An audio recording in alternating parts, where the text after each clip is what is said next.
Alam mo, gusto ko,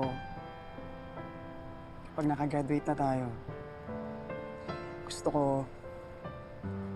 mag-travel tayo sa ibang bansa. Mag-abroad tayo. Sige, ano bang bansa gusto mong puntahan? Una natin pupuntahan. Kahit ano, kahit saan. Kahit nga di abroad eh. Basta ikaw kasama ko. Kinilig siya. Masaya yan. Tipid ka, no? No maintenance girlfriend mo. Alam mo, kahit gaano pa yung kamahal, okay lang yun. Alam mo bakit? Bakit? Ganun naman kita kamahali. Baduy! Pero tumawa ka ako. Oh, see? Tumatawa ka. O bakit? Bakit din kita? Ita, meme siya.